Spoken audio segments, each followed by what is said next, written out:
बिहार के पूर्व मुख्यमंत्री नीतीश कुमार के बेटे निशांत कुमार अब लगातार एक्शन मोड में हैं।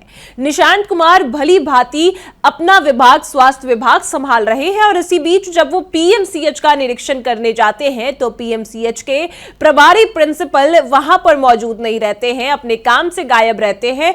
तो इसी बीच आपको बता दें कि स्वास्थ्य मंत्री निशांत कुमार ने 48 घंटे की मोहलत भी दी थी, लेकिन इसके बावजूद भी जब प्रभारी प्रिंसिपल गायब रहे तब फिर उनको उनके पद से हटा दिया जाता है। और अब आपको बता दें कि प्रभारी प्रिंसिपल डॉक्टर नरेंद्र ने अब सीएम सम्राट से गुहार लगाई है और कहा है कि मैं एक बड़ा डॉक्टर हूं, मेरे साथ ऐसा नहीं होना चाहिए, मैं खुद ही इस पद से इस्तीफा देता हूं, मेरे पास मरीजों की कमी तब भी नहीं होगी। क्या है पूरा मामला, चलिए हम आपको विस्तार से बताते हैं। नमस्कार, मैं कोमल और आप देख रहे हैं दर्श न्यूज।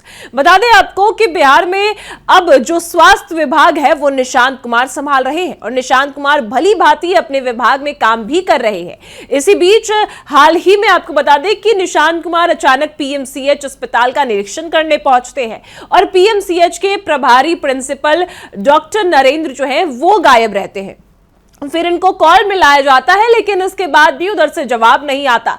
तब निशांत कुमार का गुस्सा फूटता है और वो कहते हैं कि इनको 48 घंटे की मोहलत दी जाती है और तब तक अगर कोई रिस्पांस नहीं आता तो फिर आपको बता दें कि उनको हटा दिया जाएगा। और निशांत कुमार ने फिर प्रभारी प्रिंसिपल डॉक्टर नरेंद्र प्रताप को हटा दिया, जिसके बाद अब नरेंद्र प्रताप का भी गुस्सा फूट पड़ा है। उन्होंने अब सीएम सम्राट चौधरी से गुहार लगा दी है कि आपके मंत्री सही से काम नहीं कर रहे, वो कुशासन का राज स्थापित कर रहे हैं, जबकि बिहार में सुशासन का राज है। हम एक बड़े डॉक्टर हैं और मेरे साथ ऐसा नहीं होना चाहिए।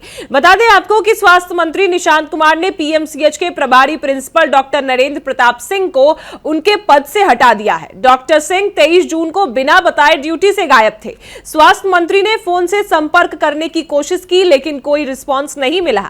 विभागीय जांच में पता चला कि डॉक्टर सिंह अपनी निजी क्लिनिक पर प्रैक्टिस कर रहे थे। अब विभागीय कार्रवाई को गलत बताते हुए डॉक्टर नरेंद्र प्रताप सिंह ने सीएम सम्राट से गुहार लगाई है। उन्होंने कहा है कि बड़े डॉक्टर की हित की रक्षा करनी चाहिए। उन्होंने वीआरएस लेने की इच्छा जताई है और इस कार्रवाई को जलन की राजनीति बताया है। वहीं आईएमए और विपक्ष को भी इस मामले में दखल देने की अपील की है। बता दें आपको कि मामले पर डॉक्टर नरेंद्र प्रताप सिंह ने कहा कि मैं सीएम से गुहार लगाता हूं कि कम से कम हम लोग जैसे समझदार और विद्वानों की हित की रक्षा करें। नीतीश कुमार से भी आग्रह करता हूं कि उनके सुशासन में भी हमारे साथ ऐसा हुआ था, अब फिर पूरा कुशासन बना दिया गया है। इस कुशासन का एग्जाम्पल मुझसे शुरू होता है, मैं इसका इतिहास लिखूंगा, जनता न्याय करेगी। मैं ऐसे शासन व्यवस्था के साथ अपनी सेवा नहीं देना चाहता, मैं खुद से इस्तीफा देना चाहता हूं और वीआरएस लेना चाहता हूं। आगे डॉक्टर सिंह ने कहा कि मैं जल गया था, अचानक घटना हुई, मैं नहीं आ पाया। इस समारोह की जानकारी स्वास्थ्य विभाग की ओर से नहीं दी गई। मैंने लगातार सचिव को कॉल किया, उनसे बात करने की कोशिश की, उन्होंने फोन नहीं उठाया। मंत्री जी हमसे बात ही नहीं करना चाहते, प्राइवेट सेक्टर फोन नहीं उठा रहा था। आगे कहा गया कि मैं कोई चूहा तो नहीं कि मैं बिल में घुस जाऊं, मैं क्यों डरूंगा, अगर मैं एक दिन अस्पताल नहीं आता तो इसमें इतना बड़ा कौन सी बात है। और प्रैक्टिशनर बन गया कि सरकारी गाड़ी लगाकर प्रैक्टिस करूंगा, अपने अस्पताल का संरक्षण नहीं करूंगा। ये बुद्धि मुझे इनसे स्वास्थ्य मंत्री से लेनी नहीं होगी। आगे आपको बता दें कि कार्रवाई पर सवाल उठाते हुए डॉक्टर सिंह ने कहा है कि मुझे उम्मीद नहीं थी कि मेरा बिना पक्ष सुने, बिना वास्तविक परिस्थितियों को समझे और बिना किसी स्पष्टीकरण के इतनी बड़ी कार्रवाई कर दी जाएगी। डॉक्टर नरेंद्र प्रताप सिंह ने अपनी पीड़ा व्यक्त करते हुए कहा है कि जब कोई व्यक्ति दुर्घटना के बाद दर्द से गुजर रहा होता है तो उससे यह अपेक्षा करने की वह लगातार फोन कॉल का जवाब देता रहे तो ये सही नहीं है।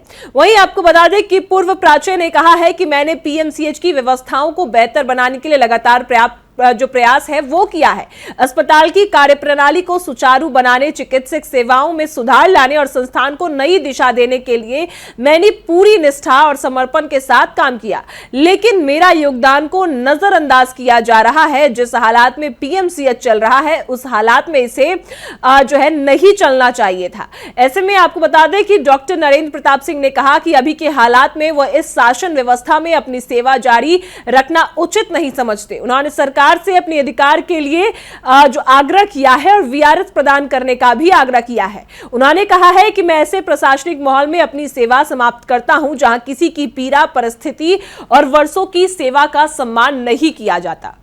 जहां एक और आपको बता दें कि निशांत कुमार के कई बार कॉल करने के बाद भी जो प्रिंसिपल है डॉक्टर नरेंद्र प्रताप वो जवाब नहीं देते, जिसके बाद निशांत कुमार बड़ा एक्शन लेते हैं और उनको फिर उनके पद से हटा दिया जाता है। लेकिन फिर अब डॉक्टर नरेंद्र प्रताप सिंह का कहना है कि मुझ जैसे बड़े डॉक्टर को हटाना उचित नहीं है। क्या मैं प्रैक्टिशनर हूं कि हमेशा आता रहूं अस्पताल और इसके बाद भी जिस तरीके से अगर मुझे हटाया जा रहा है तो मुझे हटाने से अच्छा है कि मैं खुद ही इस्तीफा दे दूंगा। मुझे ऐसे कल्चर में काम नहीं करना जहां पर मेरा सम्मान नहीं होता और मुझ जैसे विद्वान का सम्मान नहीं होता और सम्राट को अपनी सरकार में डॉक्टरों की रक्षा करनी चाहिए और उन्हीं की सरकार इस तरीके से डॉक्टरों को उनके पद से हटा रही है और उनका सम्मान नहीं कर रही। तो ऐसे में आपको बता दें कि डॉक्टर नरेंद्र प्रताप सिंह ने यह सभी बातें सीएम सम्राट चौधरी से की है और आग्रह किया है कि इस पर बड़ा एक्शन लिया जाए। लेकिन वही निशांत कुमार जो डॉक्टर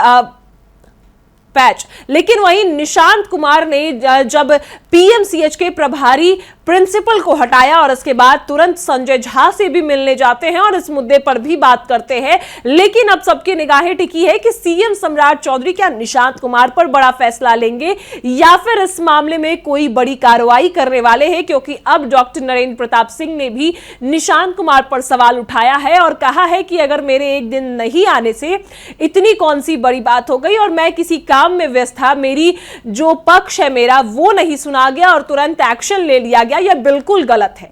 अब आगे क्या कुछ होगा उस पर जो भी तमाम अपडेट्स आएंगे वो हम आगे आपको बताएंगे। फिलहाल इस खबर में इतना ही। आपकी क्या राय है वो हमें कमेंट में जरूर बताएं और देखते रहें दर्श न्यूज।